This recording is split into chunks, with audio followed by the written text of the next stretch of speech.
자, 안녕하십니까. 반갑습니다. 월요일 명의들의 복귀 최수정 전문가입니다. 네, 오늘 하루에 어떻게 시장을 보고 또 하루의 장중 흐름을 읽어내셨는지요. 정보 해석의 달인 월요일 시간입니다. 어떤 정보를 해석을 할지 오늘 그 증시 리뷰 들어가기 앞서서요. 종합주가지수 오늘 0.95% 하락 마감했죠.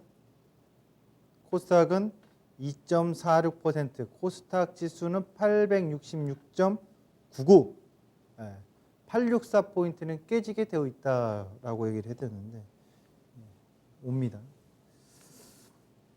이 시간을 통해서 강조해드렸던 뷰, 관점들이 아직은 더 보여야 되겠지만 서서히 보이는 시그널들을 감지를 좀 하고 계십니까? 감이 안 옵니까? 여전히 최수정 전문가는 월요일날 나와서 좋은 얘기 별로 안 하니까 그냥 보기 싫으신가요? 지수가 항상 상승하고 매일 내 종목이 상승하면 좋은 거죠. 그러나 꼭 그렇지는 않습니다. 인생의 굴곡도 있고 평지가 있으면 산길도 있고 내리막길도 있듯이 증시는 항상 그게 무한 반복됐는데 이번 코로나19의 구간에서 엄연히 3월 19일 이전에 주식 대응 열심히 하셨던 투자자분들과 그렇지 않고 4월 5월에 뒤늦게 동학개미 소식 듣고서 뛰어드는 분 분명히 다를 겁니다. 체감은 180도 다를 겁니다. 또한 뒤늦게 뛰어들었던 동학개미라고 하는 주린이 여러분들도 지금 어떻습니까? 차가운, 냉소적인 이런 발언을 증시에 하는 사람을 그렇게 달가워하지 않으실 겁니다. 왜? 내가 사는데 가는데 뭐 내가 샀더니 또 가. 이제 좀 많이 빠졌네. 이 정도면 이제 좀 눌려서 이제 이 정도에서 또 올라갈 거야. 이러한 부분들이 아마 많지 않을까요? 전문가 해봐야 뭐 의미 없네. 전문가 얘기해도 뭐 다 내려가고 올라갈 거 다 올라가는데 이렇게 좀 어떻게 보면 제가 표현하는 게 이렇게 들릴 수도 있습니다. 여러분들 주린이 입장에서는 뭐 전문가라고 해도 크게 다르진 않을 것 같은데 또는 주식을 누가 알아? 어디까지 갈지. 당연히 주식은 어디까지 갈지 모르죠. 허나 평균을 갖고 움직이는 종합주가지수만큼은 충분히 예측할 수 있고 추정할 수 있고 대응을 준비할 수 있습니다. 오늘은 코스피 지수와 코스닥 이 양대 지수의 평균의 흐름에 더욱더 집중된 전략 설명을 하도록 할 예정입니다. 자, 오늘장 증시 리뷰는 이 한마디입니다. 주도주 차익 우위의 흐름이 오늘 나온 겁니다. 오늘 시장을 보면서 아침에 올라가는 흐름에서 오전장 10시 20분까지 자동차도 올라가 반도체도 올라가 그거를 전차가 아니라 저는 반차라고 합니다. 반도체하고 정확히 자동차니까요. 전차라고 하면 전기전자라고 다 불러야 되는데 엄연히 오늘 반차입니다. 반도체와 자동차가 계속 가주니까 머리를 극적극적 하신 분은 오늘 증시를 잘 읽으신 거고요. 와, 드디어 반도체가 이제 가는 거야? 그래, 봐, 반도체 가잖아. 자동차 또 가네. 이게 이제 주도주인가 봐. 그렇게 생각하신 분은 하수입니다. 죄송한 얘기지만 제 눈에는 하수입니다. 바둑을 둘 때 보면 왜 그러냐? 시장에서는요 불변의 법칙들이 있어요. 엘리어트 파동의 불변의 법칙이 아니고요. 시장에서는 주도주는 가장 늦게까지 상승을 하다가 가장 늦게 꽃이 집니다. 주도주가 살아있는 동안에 다른 주도주가 탄생을 하는 경우는 있습니다만 주도주가 차익을 하는 과정에서 주도주가 확 바뀌어가지고요. 이 상황에서 튀어나오지는 않아요. 다시 말하면 같이 스무스하게 주도주가 차익 나와서 같이 눌려줬다가 다시 돌아 올라갈 때 새롭게 더 센 주도주가 탄생을 하나 주도주가 차익을 맞는 과정 속에서 새로운 주도주가 나오질 않는다고요. 이건 2011년도부터도 불변이고 그 이전부터. 그러니까 증시는 여러분 10년 줄에서 그건 아니고요. 이렇게 좀 보면 좋아요. IMF 때와 서프라임 사태 이때까지는 손에 손잡고 벽을 넘어서 사실상 88 올림픽 때 손에 손잡고 벽을 넘어서 코리아나 노래했었잖아요. 그때부터 사실상 2007년 노무현 대통령 때까지는 손에 손잡고 벽을 넘어서 순환 상승이 됐다고. 그냥 싹 어젯밤엔 누가 올라가면 오늘 밤에 누가 올라가고 이런 식으로 집권주가 가면 그 다음에 뭐 상사주가 가고 그 다음에 뭐 다 가요. 뭐 가리질 않아요. 그때는 꼭 우리의 삶 같았다고. 6.25 전쟁통 이후에 다 같이 못 살고 힘든 보릿고개 넘을 때 누가 하나 학교 다닐 뭐 삐걱번쩍 경쟁 차별 이런 게 없는 시절이잖아요. 그 시절에 다 같이 못 사니까 힘드니까. 그러나 지금은 경쟁과 차별 공정사회를 외치는 거 시대가 바뀐 거거든요. 증시에서도 그런 패러다임이 하나가 있는데 그때 손에 손잡고 다 갔어요. 근데 그때도 주도주가 상승폭이 훨씬 더 커. 근데 주도주가 상승폭이 큰데 그 상승폭이 꺾이는 끝 무렵에서는 제일 늦게까지 화려하게 꽃을 피다가 진다고요. 그건 불변이었거든요. 그리고 서프라임 사태 때 이후부터는 차화정이나 불륜 애들만 계속 가. 왜 안 가요? 이명박 대통령 보고서 건설주 샀더니 건설주 왜 안 가요? 이런 분들이 있었거든요. 지금도 안 가죠. 그때 대비하면. 그러니까 지금 시대 흐름상 차별 공정 얘기하듯이 증시에도 차별화가 계속 이루어지고 있어요. 뭐 차화정 대표적인 게 아이고 최근에 주식하신 분들이라 차화정이 뭔지 모르겠다고요? 그럼 박근혜 대통령 때는 누가 뭐래도 화장품 바이오입니다. 계속 주도사고 안 간 종목 안 갔어요. 그러다가 2016, 17년도 계속 반도체였습니다. 올해는 뭡니까? 언택트라고 해가지고요. 이거잖아요. 지금부터 보도록 할까요? 언택트 주도주 대 오늘 반차 상승 전개 그 흐름인데요. 우선은 2020년 보면은 2차 전지, 삼성 SDI, LG와 이게 주도주예요. 셀트리온, 삼성바이오로스 주도주예요. 지금도 주도주 역할을 하고 있는 거죠. 그 다음에 카카오, 네이버, 그 다음에 NC소프트. 얘네들 다 합하면 시가총액이 약 300조 가깝게 될 겁니다. 넘거나. 삼성전자가 300조가 넘죠. 350조. SK하이닉스가 한 50조 가깝게. 그리고 현대차 그룹, 현대차, 기아차, 현대모비스, 자동차 그룹 다 합하면 거의 만도, 뭐 현대위아 뭐 다 하면은 거의 뭐 90조 될 겁니다. 그러니까 지금 시장 싸움 이렇게 돼 있다고요. 판서 잠깐 해드리면 오늘 시장의 해석의 하이라이트 이겁니다. 기존 주도주, 언택트라고 해서 주도주라고 할게요. 언택트 주도주. 얘네들 대 반차는 딱 정해졌어요. 삼성전자랑 하이닉스. 그 다음에 현대차 그룹. 오늘은 얘네들이 오전장에 막 오르다가 얘네들은 계속 차익 나오고 있었거든요. 그러다가 시장이 더 밀리니까 얘네들이 올라가다 입고 달면서 밀려버렸다고요. 자, 그러면 앞으로 9월달 오늘 이후부터 반차가 주도주야. 얘네들은 계속 차익 매물만 나와. 이렇게 생각하시면 안 된다는 얘기예요. 제 얘기는. 왜?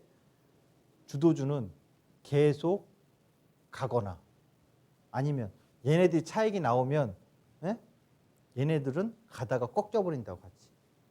이해되십니까? 다시 한번 정리합니다.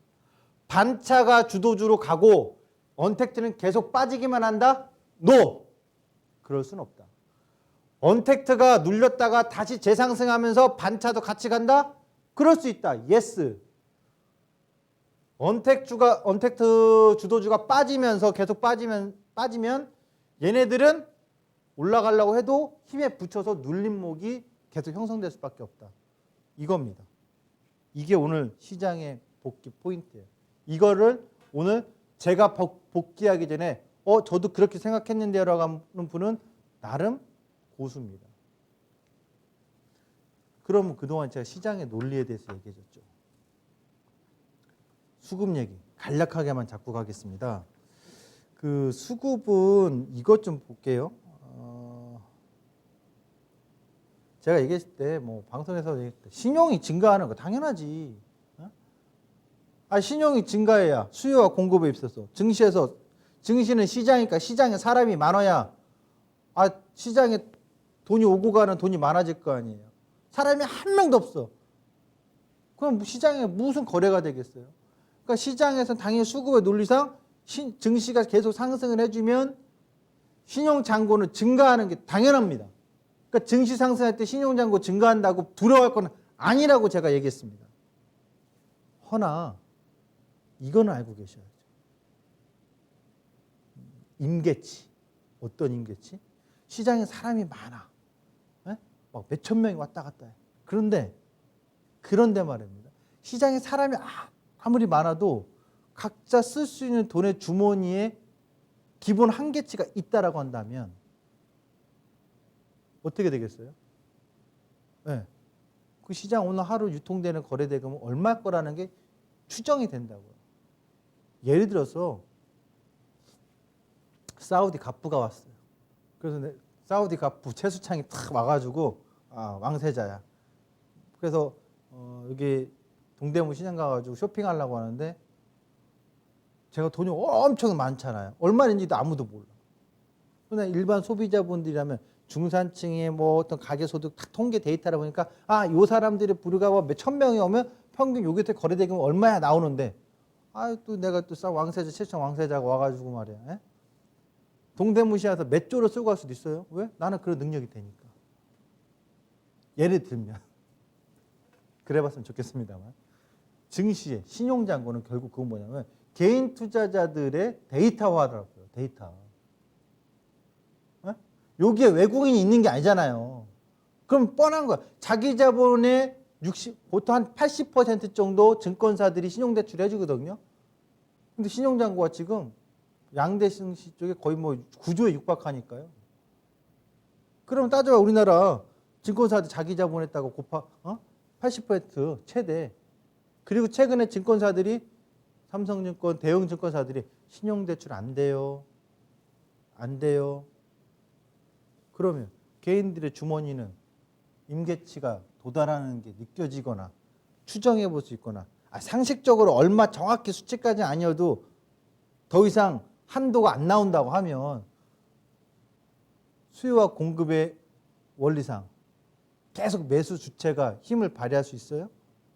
내가 왕세자고 몇십조, 몇백조를 갖고 있으면 관계없지. 허나 개인 투자자분들은 분명 계속해서 주머니에서 도깨비 방망이처럼 돈이 뚝딱뚝딱 나오는 게 아니잖아요. 그렇다면 신용잔고 이번에는 지금 시점에서는 경계를 좀 해줘서 소화할 수 있는 과정을 풀어줘야 된다고요. 여기서 여러분 급격하게 신용잔고가 줄어든 거 보이십니까? 확대 좀 해주세요. 여기서 누군들 신용잔고가 이렇게 털리기를 바랬습니까? 개인 투자자분 중에서 이렇게 신용잔고 털릴 거라고 예상하고서 신용을 썼겠습니까? 설마 뭐 증시가 빠져봐야 얼마나 빠졌어? 종목 하나 뭐 40% 이상 빠지는 거 쉽지 않아. 누군들 그걸 바랬겠습니까? 여러분 지금 상황에서도 제가 꼭 이렇게 된다라고 얘기하는 게 아니라 소화하는 과정이 여러 가지가 있을 수 있어요. 이렇게 급격하게 소화가 될 수도 있고요. 점진적으로 소화시킬 수도 있고요. 근데 중요한 건 임계치라는 가능성에 주목을 해야 된다는 거 수급상. 두 번째, 아이고 걱정하지 마요. 나라에서 다 알아서 뭐 돈 사주겠죠.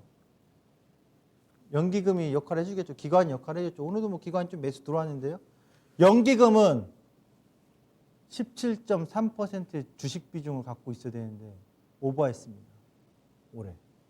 그러니까 주식하는 연기금 계획이 있다고요. 올해 뭐 주식 비중 몇 퍼센트, 채권 비중 몇 퍼센트, 어디 투자 계획이 있다고요.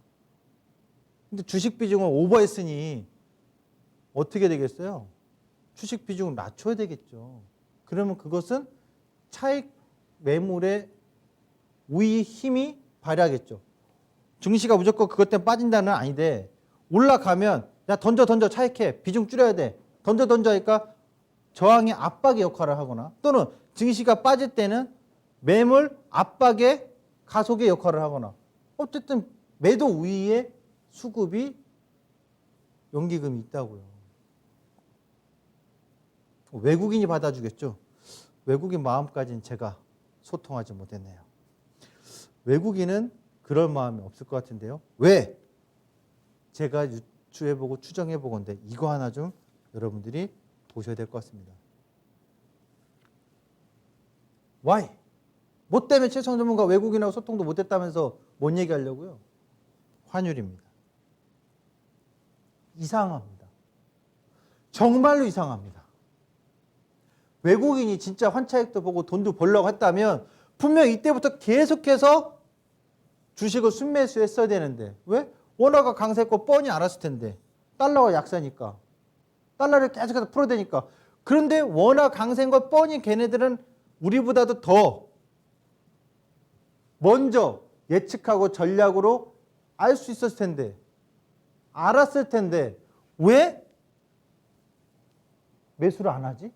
그것도 최근에 급격하게 원화가 강세로 떨어지는 이 구간에서 9월 10일이 옵션 만기일인데 9일 이후부터 이렇게 급격하게 원화가 강세 구간에서 외국인이 순매수가 찔끔찔끔씩 1,000억 원대씩 들어옵니다. 이상하지 않습니까? 여러분 같으면 기왕이면 이때부터 사들이는 게 나을 텐데 왜 지금? 그리고 너무 가파르다. 단기간에 가파른 이유 뭐 여러 가지입니다. 제가 얘기했습니다. 이거는 지난 시간에 얘기는 안 했을 거고요. 아마 유튜브에다 얘기는 안 나요. 하여튼 뭐 얘기한 게 먼저 갈릴까요? 시간이 없으니까. 워낙 강세 이유는 일단 우리나라가 경제 성장률이 이번에 좋았어요. 지표가. 중국하고 더불어서 좋았다고요. 다른 나라 막 코로나 때문에 경제 하향이 쭉쭉인데 우리는 다른 나라에 비해서 경제 하향이 낮은 편이었다고. 양호한 선방했다. 그에 따른 기초체력, 펀더멘탈에 대한 어떤 국력에 대한 원화 강세의 흐름. 두 번째는 최근 들어서는 외평채에 대한 발행이 성공하면서 외국인들이 국내 수요가 증가한 거 원화? 그리고 위안화가 강세인 거. 근데 우리나라가 이렇게 원화가 강세면 뭐가 주목이 돼요? 수출국가잖아. 우리가 인구가 2억 명 됩니까? 3억 명 됩니까?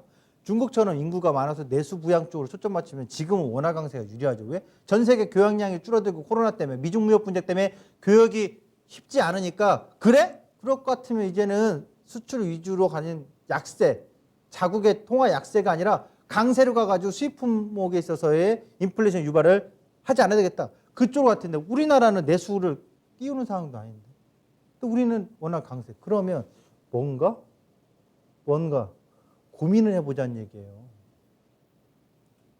위안화의 강세에 동조하는 현상이 뚜렷하게 나오는데 이것이 과연 무조건적으로 긍정일까? 이것이 과연 과거에 살았을 때 당연히 국내 증시의 원화 강세는 우호적으로 외국인들 수급이 우호적으로 들어올 수 있는 환경 조성은 맞는데 과거 사례에 비해서 매우 수상하다. 이렇게 가파른 구간에서 외국인들이 그리고 이렇게 가파르게 하락하면서 과연 수출이 좋아질까? 반도체? 영업이익 줄어드는 거 아니야? 자동차? 그렇겠지. 기본 상식이니까. 그러면 이 부분에 대해서 외국인이 무조건 우호적이다? 이렇게 말하기보단 뭔가 과거 사례와 다르게 특이한 구간이니까 조금 경계를 하고 조심해야 되는 포인트가 아닌가. 이게 있습니다. 언제냐? 2018년도에 있습니다. 2018년도에 원화가 강세, 약세. 이때가 2월 달입니다. 이때 증시가 하락했습니다. 코스피 지수가. 그리고서는 전저점을 깨면서 원화가 급격하게 강세로 3월 말에서 4월 달에 이루어집니다. 당연히 증시는 최고점을 갈 거라고 생각했던 구간이고 그렇게 충분히 예상할 수 있습니다. 왜?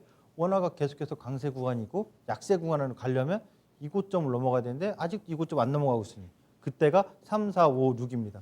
그러면 또 보여줘야죠. 여러분들 3, 4, 5, 6에 어떻게 됐나 2018년도